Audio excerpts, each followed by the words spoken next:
Nació en Chinchón, en las afueras de Madrid, durante la Guerra Civil Española. Por mandato familiar, su primer oficio fue el de tornero, aunque no tardó en rebelarse para perseguir su verdadera vocación. Actor aficionado, hasta la década del 60, llegó a Buenos Aires durante una gira por América Latina y entonces entabló con la Reina del Plata un romance que aún perdura. Poco después ingresó al mundo del cine.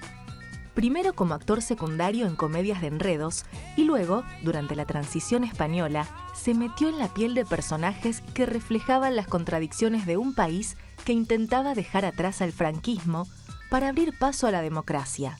Hoy, con 50 años de carrera y después de dar vida a cientos de personajes en el cine, el teatro y la televisión, aún conserva la certeza de que lo más importante en su oficio es jugar. Jugar a ser otro una y otra vez. Señoras y señores, con nosotros, José Sacristán. Bienvenido. Bien hallado, muchas gracias. Hola, gracias. Bueno, lo primero que me dijiste es que esto se parecía al Actos de Estudio. Sí, se parece que, por cierto, es un programa que suelo ver y que me gusta muchísimo. Es muy buena, sí. Sí, Pero sí. de cualquier manera es un poquito más amplio temáticamente. Ajá. Así que bueno, pero es un gusto tenerte. Igualmente para mí estar aquí con Te- vosotros. Te queremos mucho. Sabes que los argentinos te queremos. Y yo procuro corresponder, sí, que no es fácil, porque realmente las pruebas de respeto y de cariño que recibo de todas partes es muy emocionante. Bueno, aclarar que nos acompañan alumnos del Colegio Superior de Artes del Teatro y de la Comunicación, Andamio 90, del Centro Cultural Eureka y del CIEVIC, ¿no? Que en el último de los bloques van a ser los que pregunten, seguramente Muy bien. enriqueciendo este programa.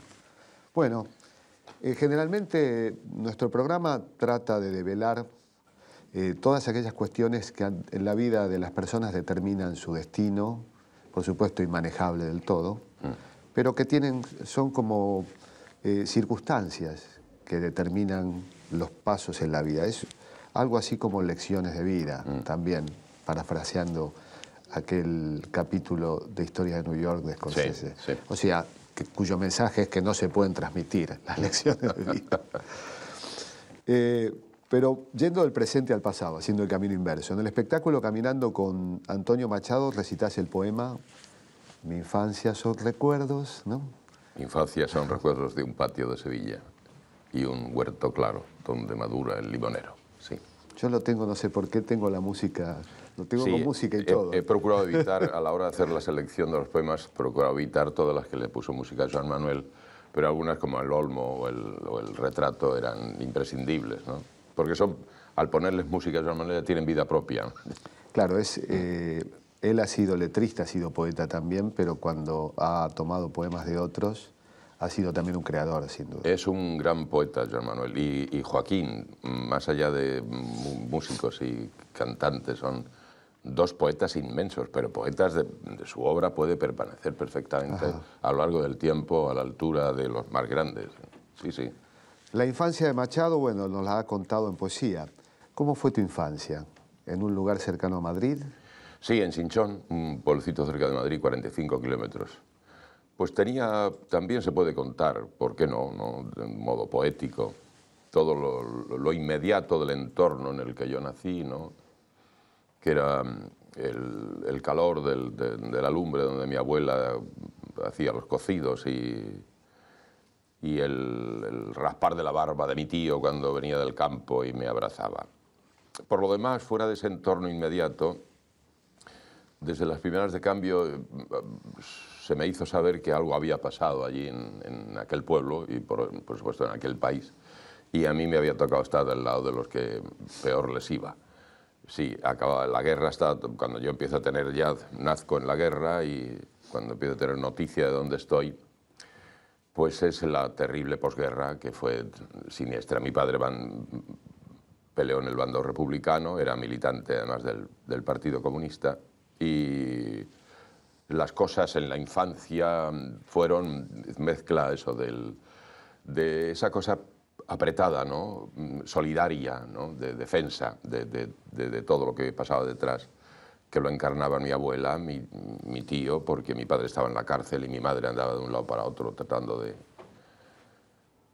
sacarle de allí o de llevarle comida o cosas de estas, ¿no? Y el entorno inmediato, mis amigos, porque lo que ocurría afuera era un poco siniestro, sí. Hay un poeta español que tuve el gusto de conocerlo en Cuba, en La Habana, en la Feria del Libro, Marcos Sana. Hombre, es un personaje, ya tiene sus años, Marcos. Sí, más de 90. Sí, no, pero se conserva y tiene, no sé si, yo conservo todas porque me ha escrito varias veces, una letra preciosa, pero realmente es uno de esas personas, como se decía, decía Miguel Delibes también, otro grande, de la gente que nos enseña a mirar. Marcos es un referente en la línea de Machado, en la línea de tantos y tantos. Sí, no pude evitar pensar en Marcos, porque Marcos va preso a los 19 y sale en libertad a los 42. Y durante 30 años estuvo pendiente de ser fusilado. Sí. Me imagino la incertidumbre que se viviría en una familia cuyo detenido era... lo que tenía el franquismo es que hacía juicios sumarios, pero mañana te fusilaré, digamos, era el concepto, ¿no? Sí, no, No sabía si volvía tu padre, no... Fue terrible aquello porque ya, bueno, todo ahora cada día que digo a Machado, ¿no? me viene a la memoria todo ese tiempo terrible de la España que decía don Antonio, ¿no? De la España de charanga y pandereta, ¿no? Esa España terrible que bueno, afortunadamente ha sido superada, ¿no? En aquel tiempo, la posibilidad de la supervivencia pasaba, bueno, básicamente por una especie de fuerza moral, ¿no? Era lo que la resistencia al terror, ¿no? Contra Franco, la verdad es que había muchos argumentos para sobrevivir y para enfrentarse a aquello, ¿no? Es lo que nos permitió que no se nos aniquilara del todo. El paso de ese mundo que vos definiste como que era la Edad Media, ¿no? Chinchón, lo has definido alguna vez a Madrid. Debe haber sido el viaje más largo de tu vida, seguramente. Son 45 kilómetros y llevaban el tren de Arganda que pita más que anda y tardaba 5 horas. 5 horas, llegabas negro de la carbonilla. Era un tren de mercancías, le ponían 2 vagones y sí, era la Edad Media, vivíamos con candiles de aceite, no había, por supuesto, ni baño, ni retrete, ni nada que se le pareciera. La mula y la borrica entraban por el mismo sitio donde estábamos comiendo, ¿no? Era... Mucha gallina, mucho... Y íbamos la zona de regadío en Chinchón está muy lejos porque es una zona de secano. Y a La Vega, donde había que ir a labrar, pues eran casi 2 horas con el carro y la mula, la borrica, todo con... Sí, plena. Se llevaba la comida en un cuerno, en fin, los sacos, las espuertas, todo. La Edad Media, sí. Un modo de vivir que no se había modificado tal vez en 4 siglos. No, sí, por supuesto. Y que tuvo una posibilidad de redención con la Primera República, pero que fue todo defenestrado, ¿no? Era una forma de vida realmente... Es muy curioso ahora cuando examina uno lo que está pasando en esta Europa a la que yo pertenezco y esta España de la que vengo, después de que se muere Franco en la transición. Era muy curioso porque no había luz y ahora lo que hay que hacer es no encender luz porque contamina. Lo que tardabas en ir con la mula y la borrica a los sitios aquello no se acaba nunca. Y ahora lo que hay que hacer es no utilizar el automóvil porque en tan poco tiempo, qué mal, ¿no? Hemos entendido esto del progreso. En tan poco tiempo, qué cantidad de estupideces, ¿no? Qué mal, ¿no? Qué mal manejado las posibilidades, los recursos. Bueno, y de hecho, toda esta debacle que está pasando en el planeta ahora, pienso yo que más que una cuestión financiera o económica o política, es una cuestión moral, ¿no? Es el derrumbamiento evidente de una serie de comportamientos o de maneras de actuar que no se tenían sino en base a unos principios absolutamente de filibusteros, ¿no? Realmente A mí me parece que esto es un poco el principio del fin de un montón de cosas. Uno tiene la impresión de que si uno no controla el capitalismo nos va a destruir todo, o sea, desde el trabajo mismo hasta sí mismo, el planeta. Ahora, también es cierto que se lo puede controlar, como a veces lo ha intentado controlar más Europa, trasladando muchas de sus miserias al tercer mundo, ¿no?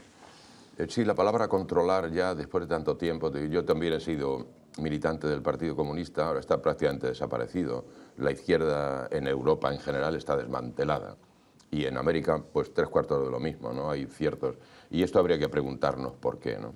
Creo que ha habido un corrimiento de tierras, un desclasamiento evidente, una pérdida en el norte y de responsabilidades propias del progresismo, que nos han comprado, vamos, que esto que está pasando sencillamente es como el plato de lentejas y el derecho de primogenitura de Esaú y Jacob, por ponernos un poco bíblicos, ¿no?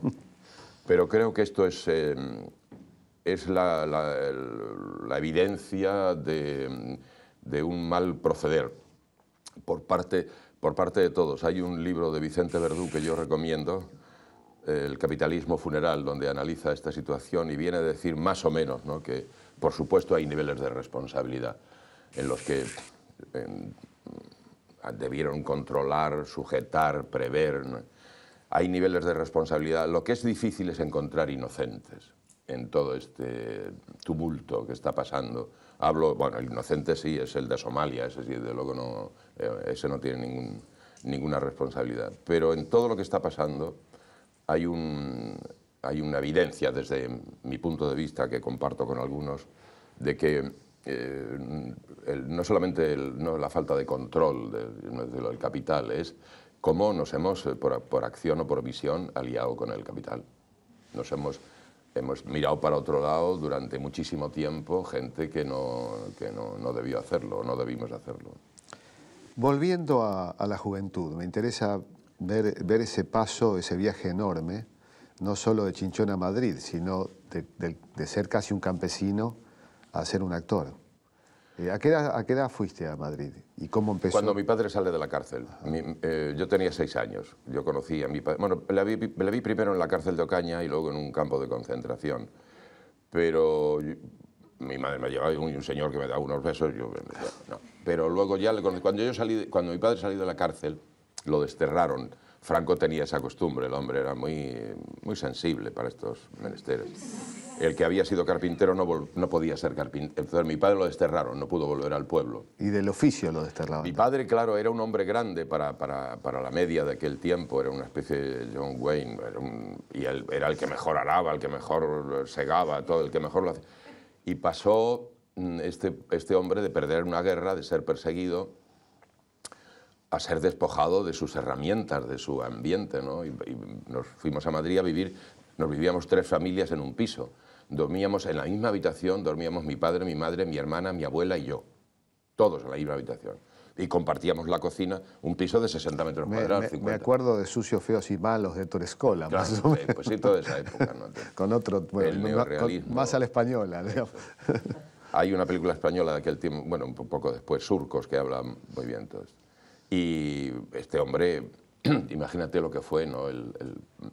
3 familias en un piso, este hombre aquello era terrible. Y cuando yo veo la primera película en el cine de mi pueblo, que yo debo tener esa edad más o menos, pues, a mí me pasó algo parecido a lo que le dio pasar a los pastorcillos de Lourdes o los de Fátima, que cuando vieron a la señora esta. Porque yo hasta mucho después no supe que el indio no era un indio y el que se moría no se moría. Pero lo que a mí me pasó viendo las imágenes en movimiento y toda aquella cosa fascinante de los caballos y los señores tan elegantes, fue algo, te digo, una fascinación, ¿no? Hasta mucho después no supe que eso se llamaba ser actor. Has contado que a tu abuela le hacías creer que eras un indio comanche. Sí, entre mis juegos, uno de ellos era ponerme las plumas de las gallinas en la cabeza y hacerle creer a mi abuela que era un indio. Ahora esto marca ya una opción temprana por los personajes, por los antihéroes, porque el cine que veías, los indios no eran los buenos, precisamente. No, sí, claro. En realidad, si te fijas bien, toda la galería de personajes en toda la literatura dramática y el cine y todo, los grandes personajes son los perdedores, ¿no? Son los más interesantes. Claro, son los más interesantes, que duda cabe, son los perdedores. Bueno, vamos a un corte y seguimos perdiendo.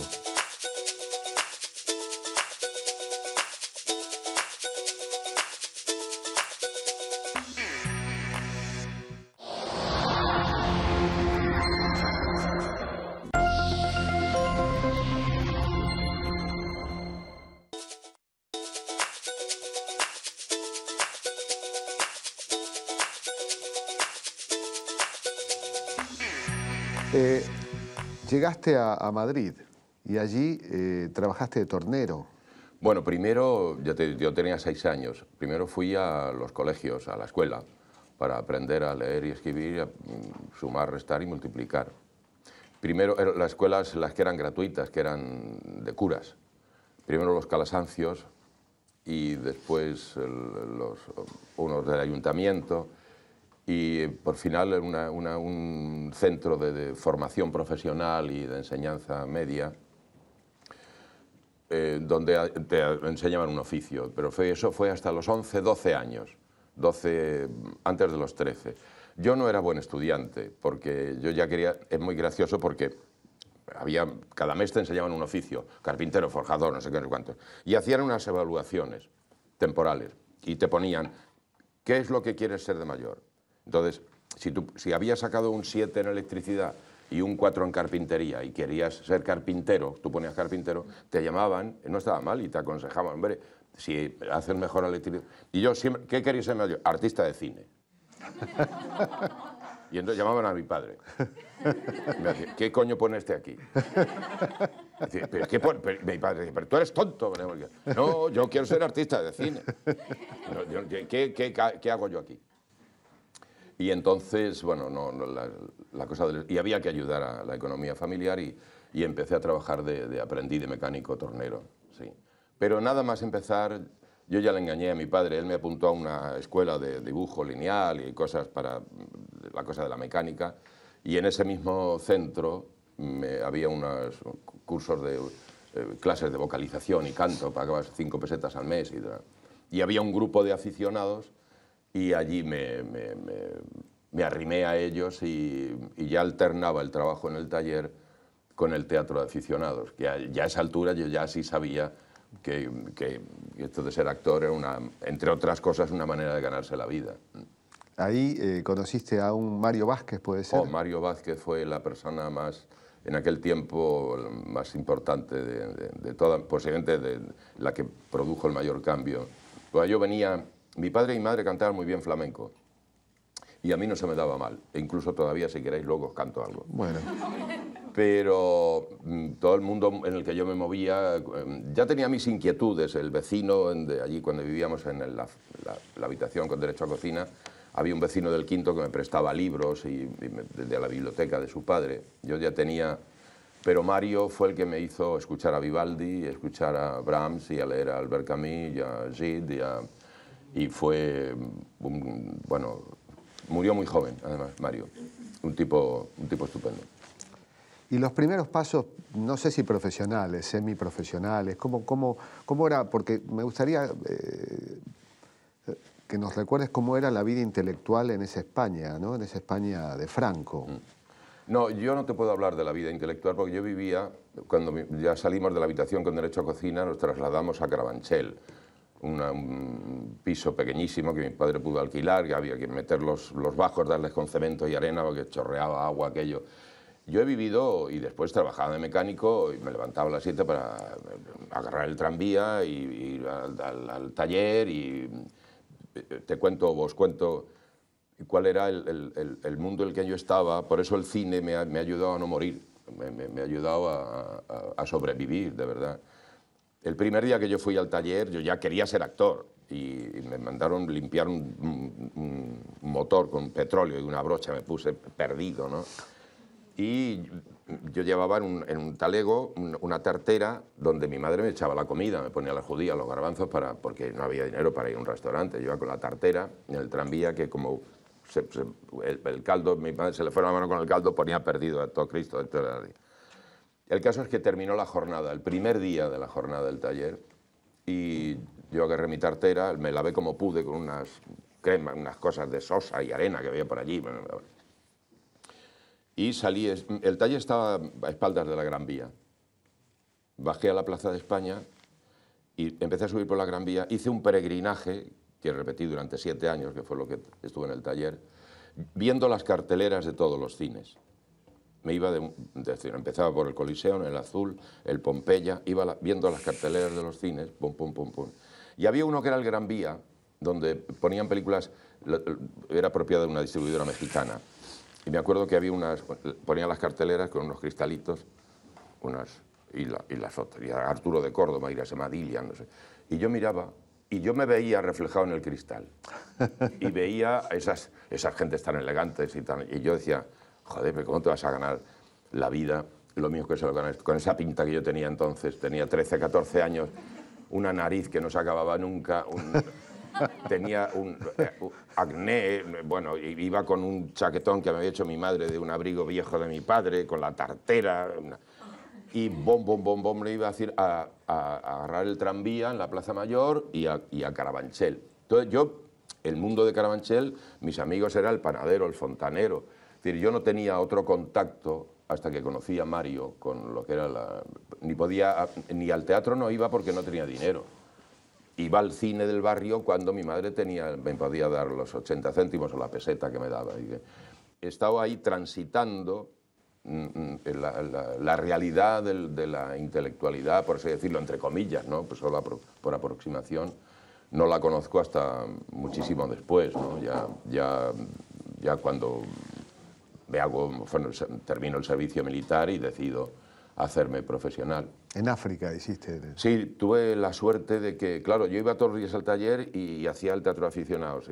Y ya yo veía que la gente le parecía bien lo que yo hacía. En el grupo de aficionados empecé haciendo papelitos chiquitos y empecé a progresar. Pero yo no podía decirle de un día para otro a mi padre, mañana no voy al taller porque no. Entonces tuve la suerte de que me tocó la colimba, el servicio militar en África, que fue cortar. O sea, yo un día agarré una maleta y me fui a un tren, un barco y a África, a Melilla. Y yo sabía, le dije a mi padre que a la vuelta yo no volvía al taller. Y lo primero que hice fue, al llegar a Melilla, fue apuntarme en la biblioteca pública de Melilla, me acuerdo perfectamente, y empezar por la A. El primer libro que había en la A. Pensabas leerlos todos, digamos. Claro, llegué a la B, os lo voy a contar, me acabé la A. Y estando en la B, había un comandante en Melilla que era como el personaje de Carson McCullers, de Reflejos en un ojo dorado, el personaje de Brando. Ajá. Un tipo muy oblicuo, por decirlo de una manera amable. Entonces me metieron en el calabozo y yo lloraba humillado, me cortaron el pelo al cero, estaba allí en el calabozo. Y se me acercó un tipo que llevaba Las palmeras salvajes de William Faulkner a consolarme. Joaquín Aguilera Bernárdez, como Mario. Cuando salimos al calabozo contactamos con José Ariza. Ya ellos eran universitarios, ellos habían leído y tenían estudios, ¿no? Y entonces entre Joaquín y Pepe me fueron seleccionando. Pero yo me había quedado en la B en un filósofo que se llama Nicolás Berdyaev. Yo no entendía absolutamente nada, pero yo estaba en la B. Nicolás Berdyaev era un disidente, un filósofo disidente y ellos ya me fueron orientando, incluyendo en la nómina pues, a César Vallejo y a gente que bueno, ellos fueron los que me fueron... Ahí, digo, mi contacto, porque lo que se movía... No sé si has visto La Colmena. Sí, sí. Bueno, bien, La Colmena, yo comentaba con mi amigo Paco Raval, porque venimos de una extracción parecida. Lo conocía parecida. a Paco Raval, tuve el gusto de tratarlo mucho. Claro. Nosotros veníamos de una familia, de una gente a los que ni siquiera les hubieran dejado entrar en el Café de la Colmena. Oh, es una imagen... Claro, la gente que entraba en el Café de la Colmena eran unos pobres diablos, no tenían ni para pagar el café. Pero los que veníamos del pueblo, la gente, los paletos, con todo ese... Después ni nos hubieran dejado entrar en el café. ¿Conoces el tango La ñata contra el vidrio? La ñata contra el vidrio, sí. Sí. De chiquilín te miraba de afuera. Sí, bueno, sí, eras, sí. eras de los que apoyaban La ñata contra el vidrio en bares como La Colmena, ¿no? Sí, es muy gracioso. Sí, tenemos tiempo porque os voy a contar. Pasado muchísimo tiempo, yo ya hago películas. Era mi segunda o tercera película de protagonista con Carmen Sevilla. El título era muy sugerente, se llama Sex o no sex. No se admiten risas por encima de esto, ya es suficiente. Se estrenó en el cine Gran Vía, ese donde las películas mexicanas. Y ese, el día del estreno, yo ya, en fin, era mi segunda o tercera película protagonista, me fui a la puerta del taller, ya estaba cerrado el taller, ya no. El caso es que yo me fui al taller, iba con un trajecito nuevo que me había comprado para el estreno, me hice el mismo recorrido hasta llegar al cine, y allí en el cine, allí estaban, en las carteleras estaba yo, y yo mirándome en el cristal de la cartelera. Decía, lo habíamos... Qué grande. Lo habíamos conseguido. Tengo otra anécdota en esa línea de sentimental, que si bien cuento la... No, cuéntamela. Bueno, pues cuando mi madre tenía el dinero para darme, para ir al cine en Chinchón, yo iba siempre a delantera de Gallinero, en el 1 y el 3, porque abajo no había dinero para ir a butacas, no había... Cuando había dinero y cuando la película era tolerada. Yo, justo ahí la delantera, y me quedaba, bueno, mirando. Claro, se acababa aquello y a la calle, y a enfrentarte con la terrible realidad. Pasados muchos años, mi amigo Víctor Manuel, el marido de Ana Belén, me encarga dirigir y protagonizar una obra de teatro que habíamos hecho en Concha Velasco y yo. Yo me bajo en La próxima y usted, que ahí la estrenó Óscar Martínez hace ya un montón de tiempo. Y entonces yo siempre había pensado ya, cuando dirigí mi segunda película, poder rodar en el cine de mi pueblo. Pero no pude porque estaba en obras. Y ya cuando yo me bajo en La próxima, ya estaba, se pidió la autorización, y yo estaba ensayando con mi amiga Velasco una parte de un flamenco, y le dije al director de fotografía para el contraplano, cuando salgamos, búscate el sitio por ahí, el más alto, y me llamas cuando lo tienes. Y mientras yo ensayaba, y Juanito Amorós me llamó, Pepe, que ya tengo, yo creo que aquí está bien. Con un 50 desde ahí podemos... Y subí. La cámara estaba colocada en delantera de Gallinero número 1. Quiere decir, ¿quién diablos le iba a decir al enano aquel que vea que un día iba a mirar desde allí mismo a través de la lente de una cámara en calidad de director y protagonista de una película? Bueno, estuve media hora llorando. Una angustia que para qué. Qué bueno. Sí, sí. Hay, bueno, damos saltos, ¿no? Porque has hecho una gira por América Latina en los 60 y estuviste en la Argentina en los 60. Oh, aquello fue, lo de Colón fue un juego de niños. Salimos de Madrid en marzo del 62, y la cosa duró hasta junio, julio del 63, en Bolivia, en La Paz. Y otro compañero y yo ya dijimos que ya era imposible aguantar más, y desde Oruro, en Bolivia, hasta Buenos Aires en un tren, para embarcar en el Alberto Dodero. Tuvimos 5 días y 5 noches en Buenos Aires, el año 63, yo no me lo podía creer. En realidad yo tenía una historia con Argentina. Yo traía una carta de recomendación de Adolfo Marsillac para Narciso Ibáñez Menta, porque mi idea era quedarme en Argentina. Pero había conocido en la gira a la que fue mi primera esposa, y lo eché a cara cruz y decidí volver. Pero esos 5 días en Buenos Aires fueron, comparado con la España de entonces. Seguiste volviendo a la Argentina igual, así que... Una historia... No, ya no es cosa de contar, pues sería muy largo, ¿no? Porque yo vi aquí a Pepita Martín y Manolo Sabatini haciendo La pulga en la oreja, que la siguen representando ahora todavía, un vodevil de Feijó maravilloso. Y había un papel ahí de un tipo con el paladar perforado que es una joya. Y para hacerlo corto, yo cuando les vi esa representación. Poco después, en el 65, viajaron a España, se asociaron con un director que yo conocía, y ese papel de La pulga en la oreja, que yo había visto en Buenos Aires, fue el que de la noche a la mañana me convirtió en un absoluto desconocido a unas críticas espectaculares. La primera oferta para la primera película, ahí empezó todo. La primera película fue La familia. La familia y uno más. Y uno más. 1965. Sí. Viste, trabajan bien mis productores. Sí, está perfectamente. Bueno, vamos a ir a a una pausa y en el próximo bloque va a haber, además de algunas preguntas mías, las preguntas de quienes nos visitan hoy.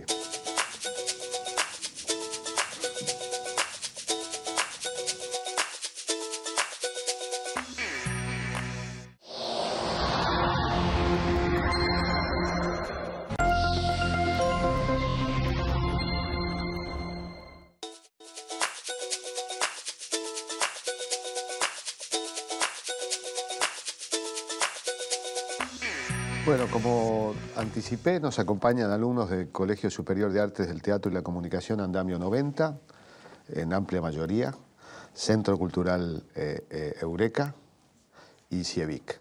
Así que creo que ya tenemos la primera pregunta. Sí.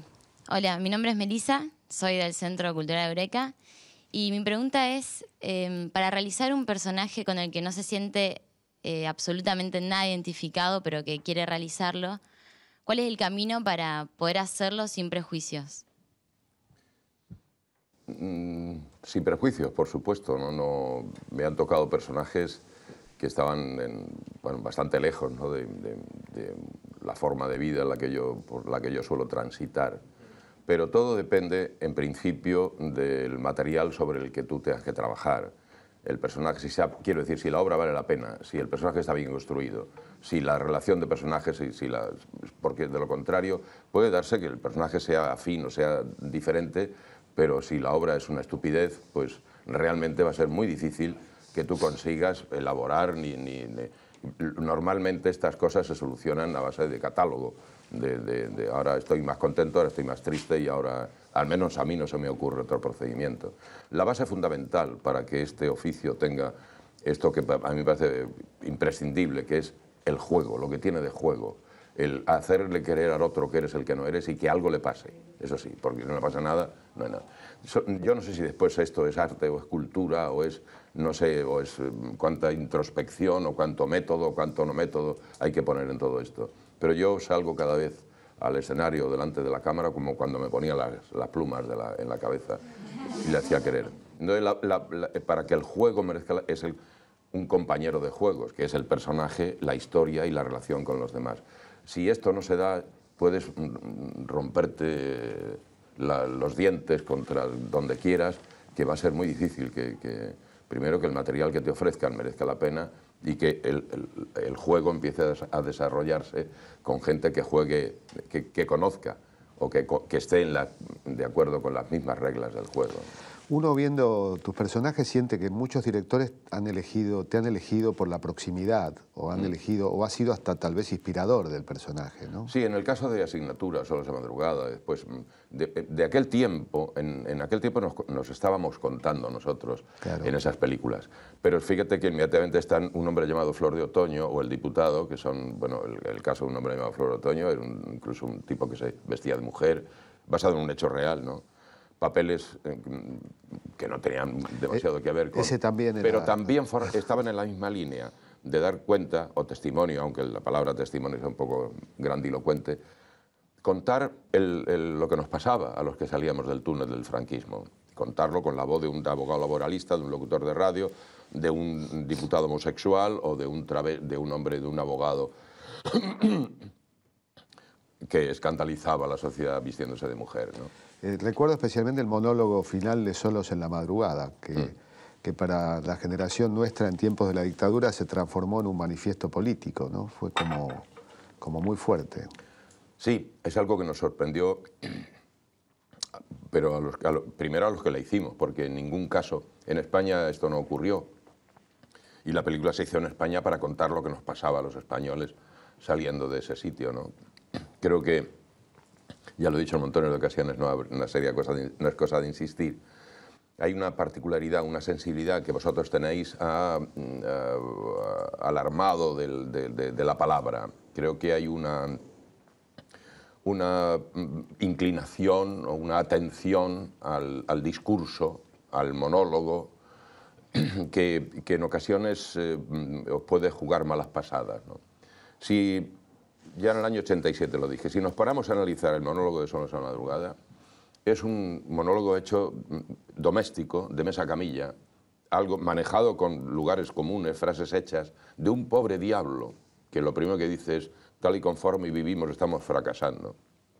De un pobre diablo confundido con su relación con las mujeres, con lo que era la contradicción permanente del tipo que salía eso de la oscuridad del franquismo. Y con lo más que podía hacer era, como tenía un micrófono, lo contaba. Pero si os fijáis bien, no tiene el menor alcance político. No tiene el menor, porque no se pretendía, porque si lo hubiéramos pretendido nos hubiéramos equivocado, porque el personaje no tiene la altura intelectual ni el compromiso, no es más que una actitud personal, que sabe que en cuanto salga a la calle e intente poner en práctica lo que él dice, le van a llover en las bofetadas por un tubo, porque una cosa es decir las cosas y otra cosa es hacerlas. Creo que... Bueno, yo amo esa película, me ha abierto las puertas de lo mejor que me ha pasado en toda mi carrera profesional, pero yo hubiera preferido, y los que la hicimos, que no tuviese esa herida que tenía el pueblo argentino, tan abierta, tan sangrante, como para entender que ese monólogo fuera algo parecido a un bálsamo, ¿no? que curara. Sí, lo que decís, hay quienes dicen, yo coincido, que la narrativa española es una narrativa de objetividades, de hechos objetivos, ¿no? El Quijote mismo es un relato de circunstancias, mientras que la narrativa argentina y la percepción argentina está más ligada a la influencia rusa, dostoyevskiana, que es, por lo tanto, un relato de subjetividades. Es probable que lo que haya habido es una interpretación subjetiva, fuertemente subjetiva del monólogo. Sí, no te quepa ni... Vamos, en fin, ha pasado tanto tiempo ya que y lo he hecho tantas veces, ¿no? Creo que no solamente es el hecho de... Una cosa de ponernos a analizar aquí ahora fenómenos desde mi condición de argentino, hablo, ¿eh? A vos te pasan las dos cosas. Desde mi condición de argentino creo que estar autorizado para hacer ciertas observaciones, porque son formidables y maravillosas estas maneras vuestras de ser, a diferencia de la Castilla de la que yo vengo, ¿no? Pero hay algunas cosas como esta de la atención al armador, el vendedor de palabras, ¿no? El vendedor de palabras. Y los hay muy astutos, muy astutos y se las ingenian. Y no hay más que en ocasiones ver algún que otro medio de comunicación. Y, en fin, creo que alguna que otra prevención debierais tener respecto a esto. Otra pregunta. Soy Abel, de Andamio 90. Como ciudadano español, ¿qué opina de la situación de España el día de hoy? Uf. No lloro porque estáis vosotros delante. No, la cosa es más compleja, ¿no? Lo que le está pasando a España le está pasando a medio mundo. En fin, esto creo que no ha hecho más que empezar. Esto es el principio del fin. La última palabra la tienen los chinos. Sí, esto no, la última palabra la tienen. Esto es el principio del fin de algo. Las reglas de juego hasta ahora se han ido a hacer puñetas y nadie va a salir indemne, ¿eh? No creáis que esto aquí nadie se va a librar. El efecto será. Pero en fin, si te refieres a España y en lo que a mí respecta, una pena terrible. Una pena terrible, sobre todo por lo que, como decía al principio, comprobar cómo los que supuestamente deberíamos haber estado al tanto de que esto iba a ocurrir, de esto de ponernos en manos de los mercaderes, era una cosa que se veía en la burbuja inmobiliaria, ha sido una cosa impresentable, ¿no? Las consecuencias, como siempre, las pagan los de siempre, pero lo terrible de todo esto para mí es la comprobación de la ineficacia de las vigías, de los controladores. Todo esto la izquierda europea tenía que haber estado mucho más al tanto, incluidas las centrales sindicales, o sea, el desclasamiento, el señoritismo, un nuevo riquismo de mierda, que ha puesto en evidencia ahora toda esta debacle, ¿no? La descomposición moral, ¿no? Lo difícil de encontrar inocentes de verdad en todo esto, ¿no? Y las consecuencias son, te digo, la última palabra la tienen los chinos, vamos a ver. Pero una pena, porque ha pasado demasiado poco tiempo desde que yo iba al taller o iba con el candil de aceite. En tan poco tiempo, esta sensación de fracaso estrepitoso, ¿no? de fracaso moral, sobre todo. Otra pregunta. Hola, ¿qué tal? Soy Sebastián del Centro Cultural Eureka.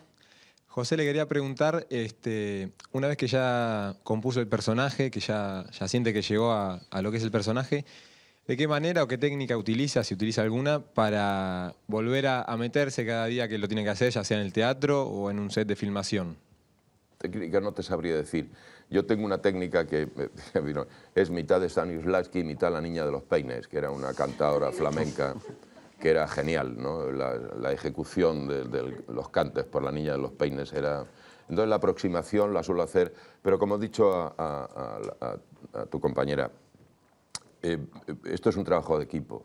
Primero, ¿qué material te dan? ¿Qué historia es? ¿Qué personaje es? ¿Y con quién? ¿O con quién no? Si no hay, sobre todo en el teatro, bueno, en el cine, bueno, también, ¿no? La química, pero bueno, hay una mecanicidad en el cine que te hace poder trabajar un poco más a tu bola, por así decirlo. Pero en el teatro, la única manera de que eso que ocurre, la gente piense que ni ha pasado antes, ni va a pasar después, que está pasando, no depende solo de ti.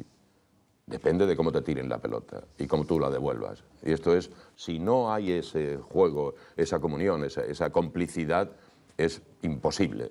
Tú puedes ir a lo tuyo y además en el teatro tienes el riesgo de que no te ves, de que operas por sensaciones, ¿no? Por eso yo, en muchas ocasiones, a los que jerarquizan todo esto, el teatro, sí, el teatro está muy bien, pero el cine tiene una cosa terrible y es que la cámara es mucho más inteligente, más sensible, más todo que el más exigente de los espectadores. La cámara tienes que dar la información exacta, y si no te va a decir, no seas estúpido, ya me he enterado de lo que me quieres contar o no lo tengo suficiente. Y sobre todo, te permite verte. Y vas a comprobar que entre lo que tú quieres hacer y lo que haces, eso lo decía Marlon Brando, siempre hay una diferencia a peor. Eso lo decía Brando, o sea que alguna razón tendría. Pero para que el hecho vivo, y la pregunta me parece muy interesante, sobre todo porque el teatro y la actuación en general, lo que tiene de glorioso, de juego formidable, es eso, lo de jugar cada día. Lo que es siniestro, salir con un compañero o una compañera que sale desde lo profesional, desde lo que ya se sabe, desde lo previsible, que nunca lo hacen mal, pero que aburren a las ovejas. Toda esta cosa que eso tiene el salto en el vacío permanente, de las variantes, de las pulsiones, de cuánto duda Hamlet y cuánto es celoso Otelo, no siempre las dosis son las mismas, pero todo depende del resto de los compañeros y del talento y la voluntad de ir por un territorio u otro, ¿no? Otra pregunta. Sí, acá. Mucho gusto.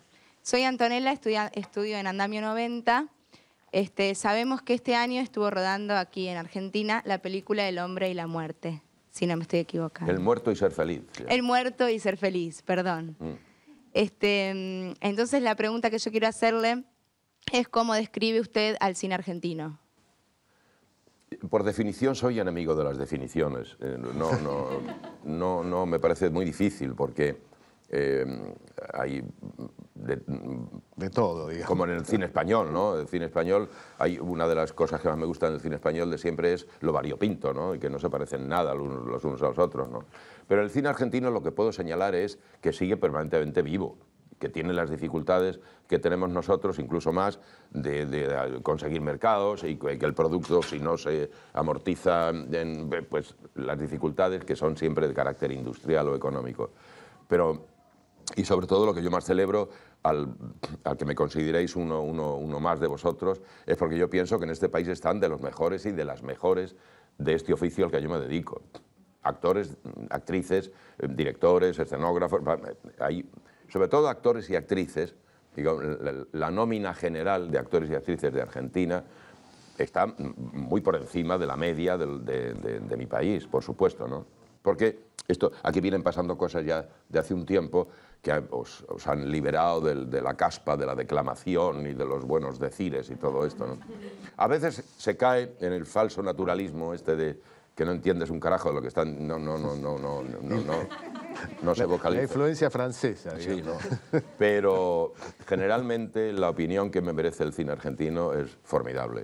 Y luego hay ejemplos concretos que no voy a dar nombres porque me parecen... Bueno, sería un agravio comparativo, pero creo que ojalá, ¿no?, lo que pudiésemos disfrutar como nosotros, ¿no?, pues de mercados más amplios y que nos permitieran trabajar. De todos modos, creo que ¿a qué llamamos el cine? Porque ahora se fabrican películas, pero ya no se venden en la tienda llamada cine. Porque además esto va a una velocidad estrepitosa, ¿no? El DVD, el home cinema, la bajada. Bueno. Yo he hecho una película además ahora en alta definición en España con David Trueba, con una camarita casi en fin, todo esto está, desde que yo hice el recorrido por los cines de la Gran Vía a hoy, el poder de convocatoria de un fenómeno social llamado cinematógrafo está cambiando continuamente. Bueno, no hay tiempo para preguntas, pero me gustaría que nos recites una estrofa de Machado, ¿puede ser? Puede ser. Puede ser, puede ser. De mar a mar, entre los dos, la guerra, más honda que la mar. En mi parterre miro a la mar que el horizonte cierra. Tú, asomada, Guiomar, a un finisterre miras hacia otro mar. La mar de España que Camões cantara tenebrosa. ¿Acaso a ti mi ausencia te acompaña? A mí me duele tu recuerdo, diosa. La guerra dio al amor el tajo fuerte, y es la total angustia de la muerte, con la sombra infecunda de la llama, y la soñada miel de amor tardío, y la flor imposible de la rama, que ha sentido del hacha el corte frío. Muchísimas gracias.